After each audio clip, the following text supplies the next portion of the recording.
ومشيئته وخلق الملائكة بإرادته واستوى على العرش كما يليق بجلاله. أشهد أن لا إله إلا الله وحده لا شريك له، وأشهد أن سيدنا وسندنا ونبينا ورسولنا ومولانا محمدا عبده ورسوله أرسله الله إلى كافة الناس بشيرا ونذيرا وداعيا إلى الله بإذنه وسراجا منيرا. صلى الله عليه وعلى آله وأصحابه الذين قاموا بإقامة الأحكام وبذلوا أنفسهم وأموالهم في سبيل الله وسلم تسليما كثيرا كثيرا. أما بعد، أعوذ بالله من الشيطان الرجيم. بسم الله الرحمن الرحيم. أنتم الأعلمون إن كنتم مؤمنين. قال رسول الله صلى الله عليه وسلم: من خاف أدلج ومن أدلج بلغ المنزل. ألا إن سلعة الله غالية، ألا إن سلعة الله الجنة، أو كما قال رسول الله صلى الله عليه وسلم. حضور بھائی دوستوں بزرگوں،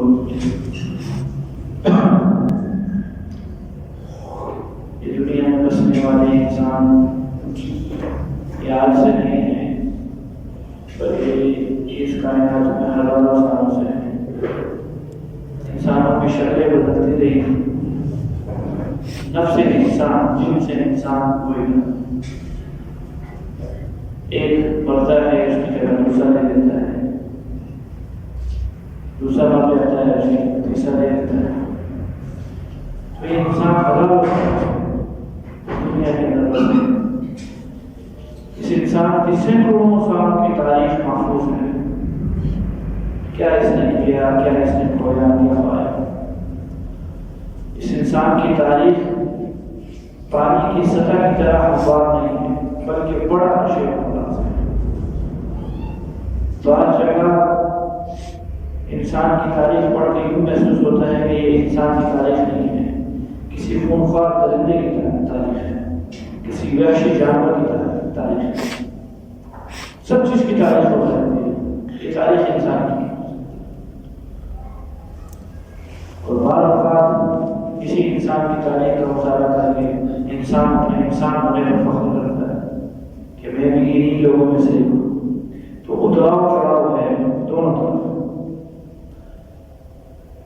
کبھی انسان کی صفتیں درندوں والی بن جاتی ہیں اور کبھی انسان فرشتوں کی شکل میں دنیا میں نظر آتا ہے. دونوں حالات ہیں.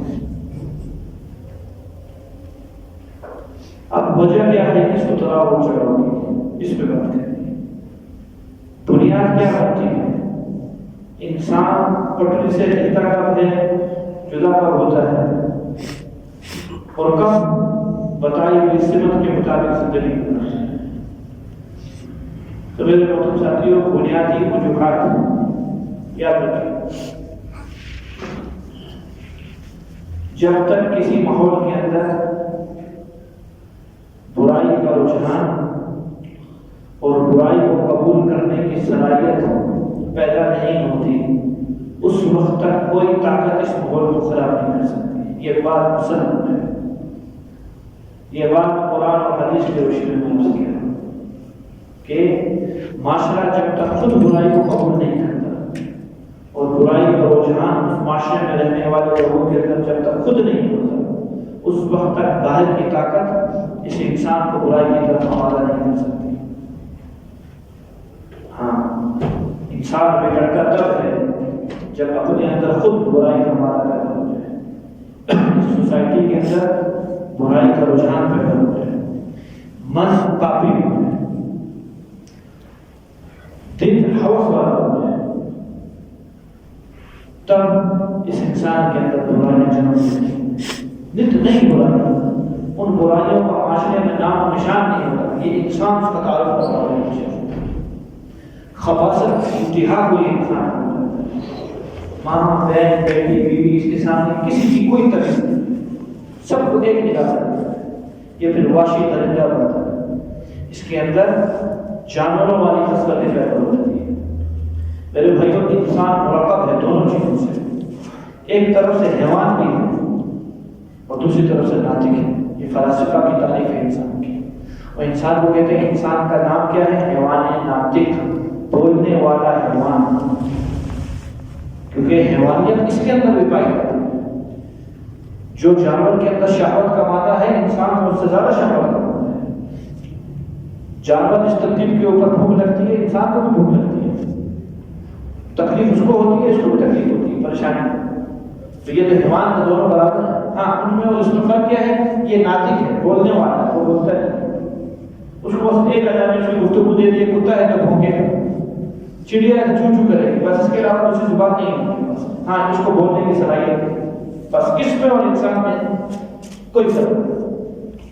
اس کو میں یوں بولوں، اگر حقیقتاً انسان حیوانیت کے روح میں پڑ چکا ہے اور درندوں والی زندگی سے وہ صفات اس کے اندر ہے، تو باقی ایک فلاسفہ کی تعریف ہے بالکل ٹھیک ہے کہ انسان کے لانے کے قابل نہیں ہے۔ میں نے عرض کیا، ماں بہن بیٹی بیوی کے ہاں اس کے ہاں کوئی تمیز نہیں ہے، یہ کون لوگ ہیں، یہ کون رشتے، جب صفات درندوں والی ہیں۔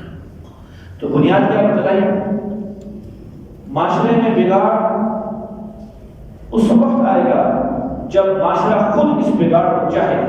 جب تک نہیں چاہے گا کوئی بگاڑ نہیں سکتا۔ جتنی بڑی طاقتیں آتی ہیں وہ اس معاشرے کو بگاڑ نہیں سکتی۔ جب تک ماحول خود برائی کو قبول نہیں کرے گا، اس وقت تک ماحول کے اندر برائی دم توڑ دے گی، کبھی آ نہیں سکتی۔ اس کو یوں سمجھیے، ایک مچھلی پورے تالاب کو تو گندا کر سکتی ہے، لیکن کچھ لوگوں کی جماعت یا ایک آدمی پورے ماحول اور سوسائٹی کو کبھی خراب نہیں کر سکتا۔ وجہ، جب یہ آدمی برائی لے کر اس ماحول اور سوسائٹی کے اندر آئے گا، اور یہ سوسائٹی 5 لوگوں کی سوسائٹی ہے، اس سوسائٹی کے اندر، اس ماحول کے اندر برائی کو قبول کرنے کی صلاحیت نہیں ہے، یہ برائی اس کے اندر دم توڑ دے گی، اس کا گزر بسر ہو نہیں سکتا، یہ بات ہے۔ تاریخ محفوظ ہے، جناب صحابہ کرام رضوان اللہ علیہ اجمعین کی، ان کا ماحول برائی کو قبول کرنے والا ماحول نہیں تھا۔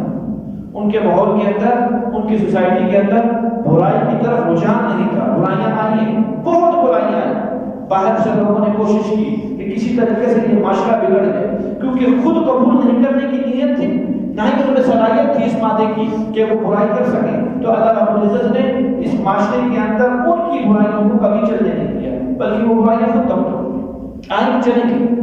2 باتوں میں سے ایک ہوگی، یا تو وہ برائی بھی انہیں کی طرح نیکی کی شکل میں اختیار ہوگی، تبدیل ہوگی، یا یہاں سے چلے کے کہیں اور چلے۔ ہاں، معاشرہ خود قبول کرے، معاشرے میں رہنے والے لوگوں کے اندر برائی کا اور بگاڑ کا رجحان خود ہو، دل ان کے ہوس والے ہوں، اندر صفات درندگی پائی جائے، تو میرے بھائیوں پھر خالی ماچس کی چنگاری دکھانے کی ضرورت ہے، آگ جلانے کی ضرورت نہیں ہے، خود رکھے گا برائی کا۔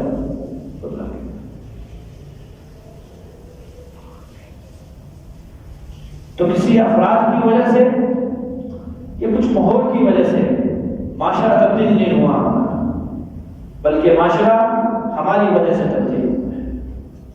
لوگوں نے محنت کی، ایک ذریعہ بنے، اعلیٰ کی شکل کی، بس اس سے زیادہ کی حقیقت نہیں ہے۔ قبول میں نے اور آپ نے خود کیا، اس کی ایک اچھی سی مثال جو آپ کو سمجھ میں آئے گی۔ کتنے عرصے سے، جتنی عمر ہے آپ کی، جب سے بالغ ہوئے ہو اور اب تک 25 سال 30 سال 40 سال، شیطان پیچھے نہیں لگا وہ کافر ہو جائے، یا آپ کو ایمان کے سبق پڑھاتا ہے، ہمیں کفر کے پڑھاتا ہے، بولو بھائی آگے رات کو قرآن پڑھا کے جاتا ہے شیطان، کیا پڑھاتا ہے؟ کہتے کافر ہو جائے، قبول نہیں کرنا نا، قبول نہیں کی نا آج تک اس کی بات، کیا کر لی ہے؟ کیونکہ اس کی طرف رجحان نہیں ہے، کفر کی طرف، اس لیے آج تک قبول نہیں کی۔ شیطان روزانہ کہتا ہے بدنصیحی کر، جب بازار نکلتے ہو تو کرتے ہو یا نہیں؟ بولو نا، کرتے ہو۔ تو کیوں؟ رجحان ہے شیطان کی۔ اگر دعوت موصل ہوتی تو آپ آج تک کافر ہو چکے ہوتے، کب کے آپ آج مسلمان نہیں ہوتے، آپ کافر ہو چکے ہوتے۔ اگر شیطان کی دعوت کیا ہوتی؟ اثر انداز ہوتی، موصل ہوتی، آپ کے نہ چاہتے ہوئے آپ کے دل پر اثر کر جاتی، تو کہہ دیتے آپ کافر ہو چکے ہوتے، کیونکہ وہ آج تک آپ کو کفر کی تو دعوت دے رہا ہے۔ تو کفر کی دعوت کے اوپر بھیگے نہیں، بدنصی کی دعوت پر انسان بہک گیا، جھوٹ کی دعوت پر بہک گیا، خیانت کی دعوت پر بہک گیا، رشوت، سود، فلاں فلاں ان پر بہک گیا، معلوم ہوا شیطان نے خالی چنگاری دکھائی تھی، قریب خود گیا۔ کیا کیا؟ قریب خود گیا۔ شیطان کی دعوت مجھ سے تھوڑی ہے، ہاں شیطان ایک رستہ دکھلاتا ہے، نفس ایک رستہ دکھلاتی ہے، غالب تھوڑی ہے میرے اور آپ کے اوپر کہ ہر حال کے اندر ہم اس پر مجبور ہیں۔ نہیں، اللہ نے اختیار کیا، چاہے تو دبا بھی سکتے ہیں اس کے تقاضے کو حکمت کریں۔ تو معلوم ہوا معاشرے خود نہیں بگڑتے، معاشرے بگاڑے جاتے ہیں جب معاشرے میں رہنے والے لوگوں کے دل خود بخود ہوس کے عادی ہو جاوے، شہوت کے عادی ہو جاوے، درندگیوں والی صفات، درندوں والی صفات ان کے اندر پائی جاوے، اب معاشرے بگڑتے ہیں۔ اس معاشرے میں کچھ ایسے لوگ بھی ہیں جو اپنے آپ کو، اپنے اہل و عیال کو اور اپنے طرح کے حلقہ احباب کو، ان کو انسان سمجھتے ہیں، باقی ساری تاریخ ان سے بھی بھری ہوئی، باقی دیگر انسانوں کو اپنا خالق سمجھتے ہیں، اپنے مسائل دیکھنے کے لیے خوردبین استعمال کرتے ہیں، ان کے پاس دوربینیں ہیں اور دوسروں کو مسائل دیکھنے کے لیے اندھے ہو جاتے ہیں۔ ایسے لوگ بھی ہیں۔ اس کی بنیادی وجہ بھی ان لوگوں کے افراد کی، جو اس طرح کے معاشرے کے اندر افراد ہوتے ہیں، یہ ابتدا ہوتی ہے معاشرے کے اندر برائی کو جنم دینے کی۔ یہ کیا ہوتی ہے؟ یہ ابتدا کرتی ہے، یہاں سے معاشرہ برائی کی طرف راغب ہونا شروع ہو جاتا ہے۔ 1 2 4 6 8 آدمی جب ان کی تعداد بڑھتی ہے اور اپنے ہم جنس کو اپنے ساتھ لے کے چلتے ہیں اور بڑھاتے ہیں، اب چاہتے نہ چاہتے وہ لوگ جو اس کام کو نہ کرنا چاہتے ہیں وہ بھی کرنے لگتے ہیں، آہستہ آہستہ پورا کا پورا معاشرہ بگڑ جاتا ہے۔ اب اس کی فلاح کی کوئی حالت نہیں۔ اب اللہ کی 2 سنتیں ہیں۔ پہلی سنت دیگر امتوں کے ساتھ جب معاشرہ اس نوعیت پر آتا تھا تو سارا کا سارے معاشرے کو، اللہ کی کیونکہ کسی افراد کی ضرورت نہیں ہے، سب کا سب معاشرہ 80 رنوں تبدیل کیا جاتا تھا، ان پر آتا تھا جملہ 80 رنوں معاشرہ تعمیر ہوگا۔ دوسری سنت وہ ہمارے نبی کریم صلی اللہ علیہ وسلم کے ساتھ ہے، اس گروہ کو اللہ رب العزت کسی نہ کسی طرح ختم کرے گا۔ جو گروہ نے یہ کام کیا ہے، جس کی وجہ سے پورے معاشرے کی بگاڑ کا ذریعہ بنا ہے، اس گروہ کو اللہ رب العزت ختم کرے گا۔ کب؟ یہ ہے فکر کیا نام ہے، وہ فکر جو جناب رسول اللہ صلی اللہ علیہ وسلم نے صحابہ کرام کو دی تھی، یہ معاشرہ کب، وہ جو بگڑے ہوئے لوگ ہیں وہ کب ختم ہوں گے؟ جب دیگر لوگ چاہیں گے، ان کی چاہت پر ہوگا۔ جب تک یہ نہیں چاہتے اس وقت تک ان کو چاہت نہیں، اس طرح کے لوگ پسند ہیں، بلکہ یہ انہیں کے رنگ میں رنگنا چاہتے ہیں۔ سوال پیدا نہیں ہوتا اللہ اس طرح کے معاشرے کو ختم کر دے، جوہر پڑھائیں گے۔ آج کا سارا خیال یہ وہ لوگ ہیں جن کی وجہ سے پوری دنیا کے اندر معاشرہ تبدیل ہو رہا ہے، برباد ہو رہا ہے، لیکن روزانہ ترقی کے اندر ہے، روزانہ مستی کے اندر ہے۔ کل سے زیادہ آج اور نعمت مل رہی ہے، کل اور ملے گی، پرسوں اور ملے گی۔ اللہ پکڑتے کیوں نہیں؟ تمہارے اندر چاہتی کیوں نہیں؟ میرے کو کیا ضرورت ہے؟ مجھ کو تھوڑی نقصان پہنچا رہے ہیں، تمہیں نقصان پہنچا رہے ہیں۔ تم اپنے نفع نقصان کے مالک خود نہیں بنتے، بلکہ معاف کیجیے گا مسلمانوں کی اکثریت اس معاشرے کو پسند کرتی ہے، چاہتی ہے کہ کسی طریقے سے یہ انقلاب آئے۔ جس طرح ان کے دل ہوس کے آتی ہیں، دل ان کے بھی ہوس کے آتی ہیں، لیکن سامنے لا نہیں سکتے۔ اسلام آ رہے ہیں، اسلام آ رہے ہیں، اسلام کی وجہ سے چونکہ زبان سے نکل نہیں سکتے، پتہ ہے لوگ کافر کہہ دیں گے، ہمارے سے تعلق چھوڑ دیں گے۔ ہاں جتنا ہو سکتا ہے اتنا کرتے ہیں، جتنا بس میں ہے اتنا کرتے ہیں۔ تو میرے محترم ساتھیوں، پھر لوگ بیٹھے جب معاشرہ سارا کا سارا بگاڑے ہو گیا اور سارا کے سارے معاشرے کے اندر رجحان ہی اللہ رب العزت کی نافرمانی کا پیدا ہو گیا، تو کچھ دنیا والے بھی بیٹھے، کچھ دوسرے بھی بیٹھے، سوچا کیسے کیا جائے کہ سارے کے سارے معاشرے کے اندر یہ بگاڑی سے کیفیت ختم ہو جائے۔ تو بہت سی آرائیں آج تک دنیا میں کام ہیں۔ کسی نے کہا بھوک کا مسئلہ ہے، لوگ بھوکے اس لیے چوریاں ہو رہی ہیں۔ لوگ کیا ہیں؟ بھوکا ہے، معاشرے میں پھر کے لوگ چوریاں کر رہے ہیں، قتل و غارت عام اس لیے ہے، دھوکہ بازی اس لیے ہے، فراڈ خیانتیں اس لیے ہیں، سود رشوت اسی لیے ہے کہ لوگ بھوکے ہیں، لہذا سب کا پیٹ بھرو، لہذا ایک جماعت اٹھی اور کمر بستہ ہوئی اس بنیاد پر کہ ہم لوگوں کے پیٹ بھریں گے۔ ہوا دل بدلے نہیں، ضمیر بدلے نہیں، ذہن بدلے نہیں۔ پہلے کمزور ہاتھوں سے چوریاں ہو رہی تھی، اب یہ جب طاقت اور قوت کے جشن لگے اور ایک قوت حیاتی لوگوں کی زندگیوں میں آئی، اب طاقتور ہو کر لوگ کیا ہو کر رہے ہیں؟ چوریاں۔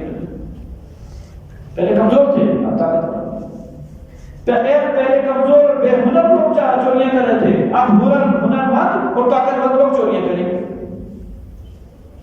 کیونکہ معاشرے کا بگاڑ کا وجہ نہ بھوک تھی اور نہ ہی معاشرے کی سدھار کا سبب نہ بھوک بنے گی، اور اس کی پیٹ بھرنا پڑے گا۔ وہ تو ضمیر بدلیں گے، ذہن بدلیں گے، دل بدلیں گے، تب جا کے معاشرہ بدلے گا۔ بعضوں نے کہا تعلیم کا سبب، لوگ ان پڑھ ہیں، جاہل لوگ ہیں، اس لیے ایک دوسرے کا گریبان پکڑ رہے ہیں، بات بات پہ لڑ رہے ہیں۔ یہ دنگا فساد کی بنیادیں عدم تعلیم ہیں، لہذا تعلیم کو عام کیا جائے۔ لو جی، اب ان پڑھے لکھوں لوگوں کا معاشرہ تیار ہوا، موجودہ لوگ، میں آپ کو تعلیم سنا رہا ہوں، اب ہم اس دور میں پہنچ چکے ہیں۔ پڑھے لکھوں کا، جو ہم پڑھے لکھے لوگ ہیں، ہوا کیا؟ میرے محترم ساتھیوں، چور کو، کس کو؟ چور کو لوہار کا کام سکھایا جائے، تالے توڑنا آسان ہے مشکل اس کے لیے؟ بولو نا، ہاں بس یہ ہوا، خوب بہو یہ ہوا۔ چوروں کو تعلیم دی گئی لوہار کی، اور اس لوہار کی تعلیم سے اس کو تالے توڑنا آگے، گویا معظم طریقے کے ساتھ اب چوری کرنے لگے۔ چوری سے بچنے کے لیے تعلیم ذریعہ نہیں تھی کہ چوری کا معاشرے کی بگاڑ جو چوری ہے، اس وجہ سے اس کو تعلیم عام کر دو۔ اب پڑھے لکھے انداز کے اندر سوٹڈ پوٹڈ ہو کر یوں چوریاں کریں گے، دغابازیاں یوں ہوں گی، اندر وہی درندگی ہے جو کہ پہلے تھی۔ نہ بھوک والوں سے مسئلہ حل ہوا، نہ تعلیم والوں سے مسئلہ حل ہوا۔ کچھ لوگ ہوتے جماعت سازی کی جائے، تنظیم بنائی جائے، تنظیم سازی کی جائے، ایک پلیٹ فارم پہ ساری انسانیت کو جمع کیا جائے، معاشرہ سدھر جائے گا۔ میں نے کہا زمین بدلتے نہیں جب تک، دل بدلتے نہیں جب تک، ذہن بدلتے نہیں جب تک۔ ان کی تنظیم سازی سے کیا ہوا؟ بگڑے ہوئے لوگوں کی بگڑا ہوا مجموعہ اکٹھا ہو گیا۔ پہلے منفرد لوگ ہو کر جدا جدا ہو کر خواستے کر رہے تھے، اب اکٹھے ہو کر ایک پلیٹ فارم سے خواستے کرنے لگے۔ پہلے چھپے ہوئے تھے، اب نمایاں ہو گئے۔ یہاں تک بات کرنی کرنی۔ ہمارے یہاں کلچر ڈے منایا جاتا ہے، فلاں کا کلچر ڈے، فلاں کا، یہ سوال اٹھے تاریخ میں۔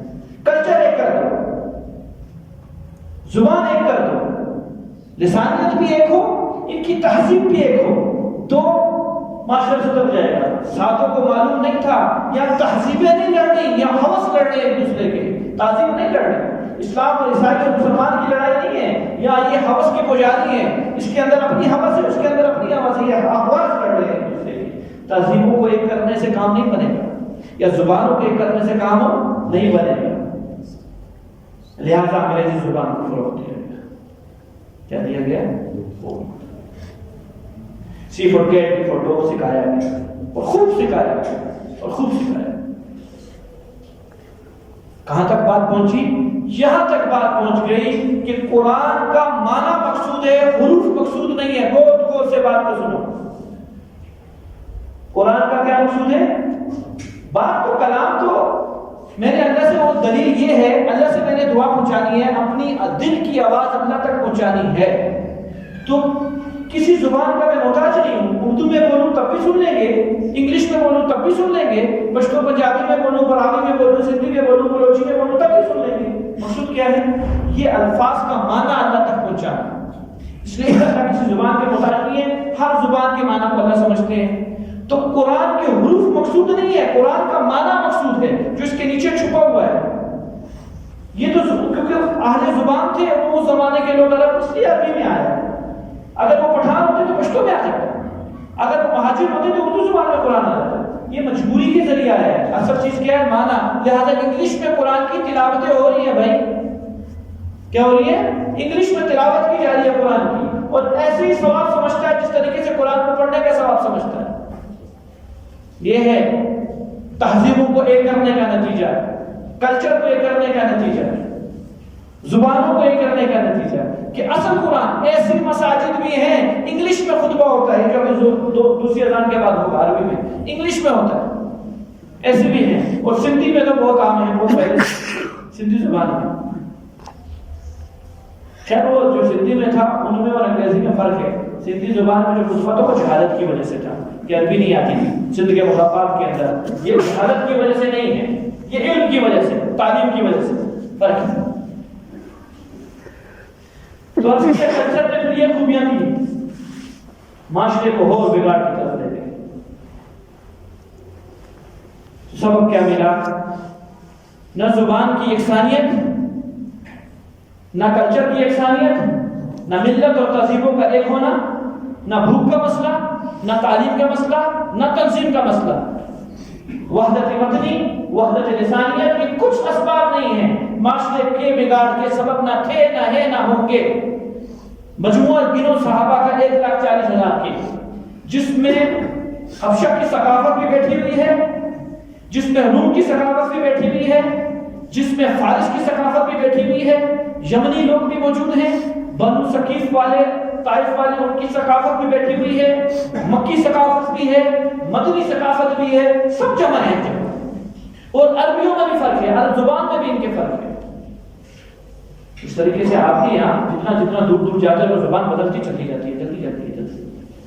ایسے وہاں پہ تھا جو آپ صلی اللہ علیہ وسلم یا دیگر بچوں کی ترتیب تھی پیدائش میں کہ ان کو مضافات میں بھیجتے تھے، وہ صرف اسی وجہ سے تاکہ فصیح زبان سیکھ کے آئیں گے۔ ہمارے یہاں فصیح زبان نہیں ہے شہروں میں، یہ وجہ ہوتی تھی بچوں کو وہاں بھیجنے کی، مضافات کے اندر، جو اپنی ماں دودھ نہیں پلاتی تھی دوسروں کی ماں سے دودھ پلایا جاتا، وجہ یہ تھی۔ وہاں بھی کلچر الگ تھے، زبانیں الگ تھی، رہن سہن الگ تھا، طور طریقے الگ تھے، لباس الگ تھے، زبانیں الگ تھی، پھر بھی ایک تھے۔ یکسانیت ہر پہلو سے ٹپکتی تھی، یہاں نہیں ٹپکتی۔ یہاں صرف آنکھیں ملتی ہیں کہ میری جہاں لگی ہے آپ کی وہاں لگی ہے، یہاں صرف ناک ملتے ہیں، جب میرا لگا ہے وہاں آپ کا لگا ہے، جب میرے ہاتھ ہے وہاں آپ کے لگے ہیں۔ ہم خالی انسان کے جسے میں ایک دوسرے کی شریک ہیں، باقی ہم دونوں ایک دوسرے کو انسان کہنے کو تیار نہیں ہیں۔ شریک تو دوسری بات ہے، ہم میں یکسانیت کہاں ہے؟ کلمہ پڑھ کے یکسانیت نہیں ہے، کلمہ پڑھ کے وہ جنہوں نے یہ بات کی تھی نا کہ تہذیبوں کو ملا دیا جائے تو شاید پوری دنیا کے اندر بگاڑ ختم ہو جائے، یہاں ایک تہذیب والے، ایک کلمہ گو، ایک دوسرے کے قاتل اور مقتول ہیں، ایک نے چوری کی دوسرے مسلمان کے گھر سے چوری کی، ایک نے ظلم کیا، ظالم بھی مسلمان مظلوم بھی مسلمان۔ معلوم ہوا یہ سبب بھی معاشرے کو سدھارنے کا، یہ سبب بھی۔ اب انبیاء نے سبق سکھلایا معاشرے کیسے سدھرتے ہیں۔ ایک تو یہ دنیا والوں کی رائے تھی جو میں نے آپ کو 2-4 سے عرض کی۔ نبیوں نے کہا جہاں سے انسان بنتا اور بگڑتا ہے اس جگہ کو پکڑو، نتیجے کو نہ لو۔ بھوکا کس وجہ سے ہوا انسان، یہ نتیجہ ہے بھوک، اصل سبب کیا ہے، بھوک کی وجہ کیا ہے، اس نے چوری کیوں کی ہے، یہ تو نتیجہ ہے کسی چیز کا، چوری کرنا، اصل وجہ کیا ہے، اس نے خیانت کیوں کی، آج ماں باپ کا گریبان اس نے کیوں پکڑ لیا، کس چیز نے ضرورت دی کہ ہم ماں باپ کا گریبان پکڑ لیں، کہ باپ کو بولے تم نے آج تک میرے لیے کیا کیا ہے، وجہ کیا بنی؟ فرعون کی فرعونیت، قل انا ربکم الاعلی، میں سب سے بڑا خدا، یہ نتیجہ ہے خدائیت کا، ایک جو زبان سے کہہ رہا ہے، اصل وجہ کیا ہے؟ انبیاء اس وجہ تک پہنچتے تھے، اس کو پکڑتے تھے کہ دل ہوس کا عادی ہے، دل کیا ہے، ہوس کا عادی ہے، پاپ دل کے اندر ہے، گناہوں کی جڑ دل میں ہے، اسباب کے پیچھے لگے ہوئے ہیں، اسباب سے کچھ نہیں بنے گا جب تک کہ اصل نفس ٹھیک نہیں ہوگا۔ تو انبیاء وہاں سے اپنا کام شروع کیا کرتے تھے، لوگوں کے دلوں کو مانجا کرتے تھے توحید کا سبق پڑھا کر۔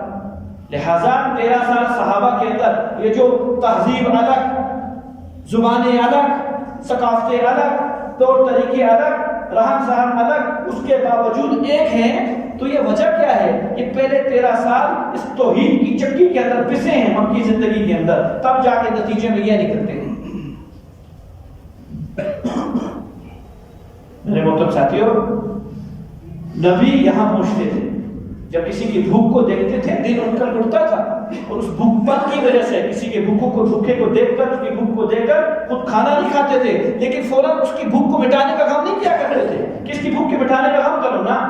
وہ اسباب جس کی وجہ سے یہ صاحب بھوکے ہوئے ہیں، وہ اسباب کیا ہیں، ان کو ختم کرو۔ پتہ چلا لوگ زکات نہیں دیتے ہیں، اس چیز کی اہمیت کو عام کرو۔ میں کس کس کی بھوک کو مٹاؤں، اس کی جب میں یہ لے آؤں گا معاشرے کے اندر کہ اللہ نے کیا رکھا ہے، زکات کو فرض کیا ہے، اب مالدار خوشی سے زکات دے گا، کوئی بھوکا رہ جائے گا۔ تو ظاہری اسباب پر نبی عمل نہیں کیا کرتے تھے، نبی نتائج پر عمل کیا کرتے تھے، جس کی وجہ سے ان کے دور کے معاشرے کے اندر برائی کا رجحان ختم ہو جاتا تھا، معاشرہ برائی کو قبول نہیں کیا کرتا تھا۔ تو میرے محترم ساتھیوں، ضرورت صبر کی ہے۔ جس دور کے اندر ہم چل رہے ہیں، پھر رہے ہیں، ہماری بھی ایک تاریخ لکھی جائے گی۔ میں نے ابتدا یہاں سے کی تھی کہ یہ انسان جو دنیا میں اس میں بسا ہوا نظر آ رہا ہے، یہ آج سے نہیں ہے، یہ ہزاروں سالوں سے ہے، اور اس کی سینکڑوں سالوں کی تاریخ محفوظ ہے۔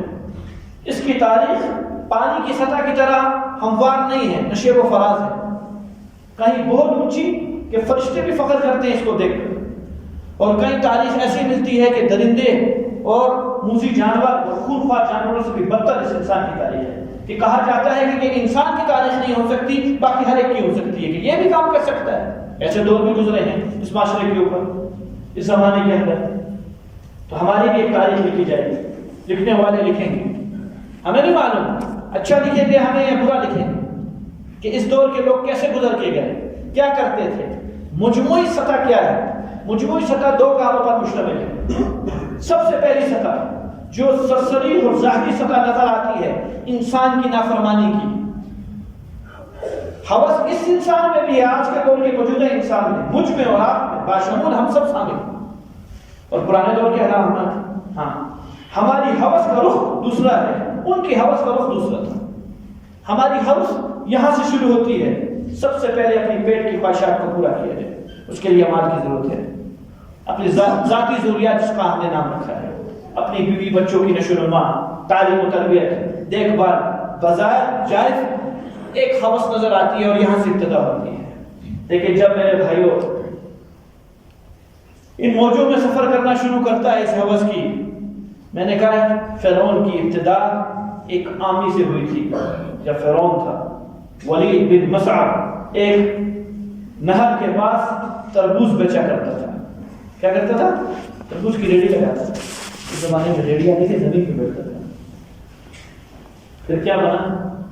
فرعون، انا ربکم الاعلی، مجھ سے بڑا خدا کوئی ہے دنیا میں تو دکھلاؤ، اگر میرا مقابلہ کوئی کر سکتا ہے۔ ہوس ابتدا ہوئی تھی۔ ہم جس ہوس میں بہ رہے ہیں اس کا انجام بھی آخری نتیجہ کیا نکلتا ہے؟ آخری نتیجہ یہ نکلتا ہے کہ ہر حال میں اللہ کا نافرمان ہو جائے۔ میں نے کہا کفر نہیں کرے گا، کفر کرنا مسلمان کے لیے آسان کام نہیں ہے۔ کفر اس کو کروڑوں دعوتیں دے گا، یہ نہیں کرے گا، کفر نہیں کر سکتا، کفر نہیں کر سکتا۔ ہاں، جو کر سکتا ہے وہ کما حق ہو کرتا ہے۔ وہ کیا؟ اللہ کو ناراض کرنے کے اندر اتنی سی پرواہ نہیں، بال برابر پرواہ۔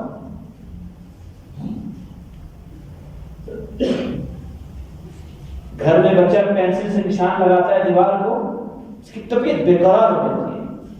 اللہ کہ یہ سب کچھ اس نے اپنے بچے ہی کے لیے کیا ہوا ہے، لیکن اس کے باوجود بچے کو تھپڑ لگے۔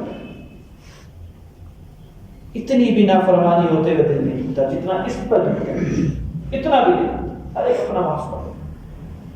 وجہ ہوس کی انتہا تک پہنچ چکا۔ جب یہ نوبت آ گئی کہ اب نافرمانیاں ہوتے ہوئے دل میں کوئی گھبراہٹ نہیں، نماز چھوٹتی ہے تو سب کو چھوٹ جائے، کوئی مسئلہ نہیں، کوئی مسئلہ نہیں۔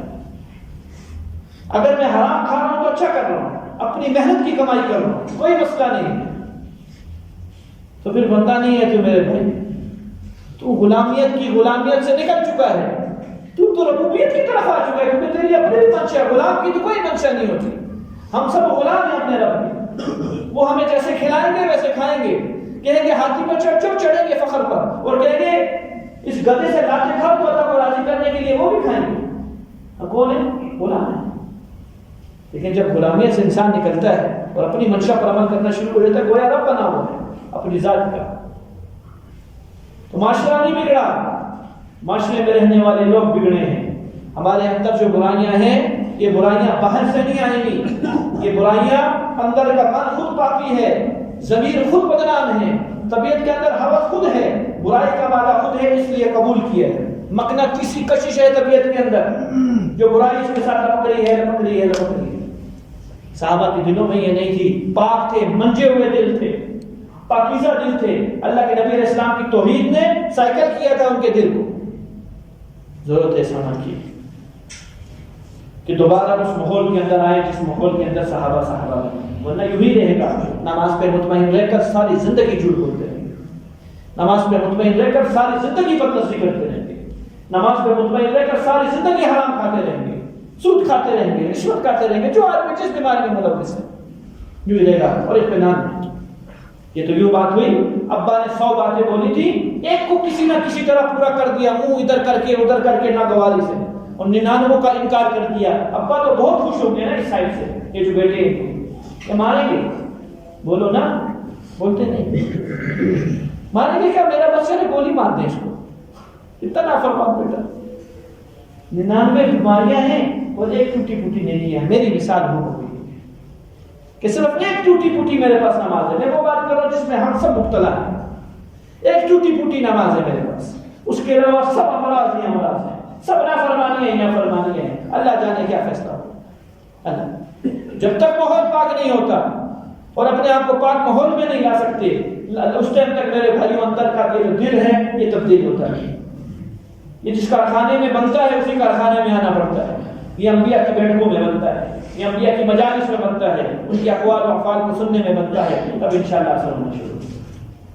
اللہ تعالیٰ مجھے آپ کو ایسی ماحول عطا فرمائے، قلب سلیم عطا فرمائے، جو کہ حلال کو حلال سمجھے، حرام کو حرام سمجھے۔ حضور صلی اللہ علیہ وسلم نے فرمایا خوشخبری ہے اس آدمی کے لیے، آخری بات کہتا ہوں، حدیث میں آتا ہے جب نیکی ہو تو طبیعت میں بشاشت آ جائے، خوش ہو جائے۔ اللہ نے میرے کو توفیق دی، اور خدا نہ خواستہ اگر اس سے کوئی گناہ سرزد ہو جائے تو اس کا یہ بے قرار ہوگا اور استغفار کی کثرت کرنے لگ جائے۔ فرمایا اس کی ایمان والے ہونے کی نشانی ہے، اگر اتنا ایمان بن گیا تو سمجھو میرے بھائی ایک دن آیا گناہ سے بچ جائے۔ اللہ مجھے آپ کا مدد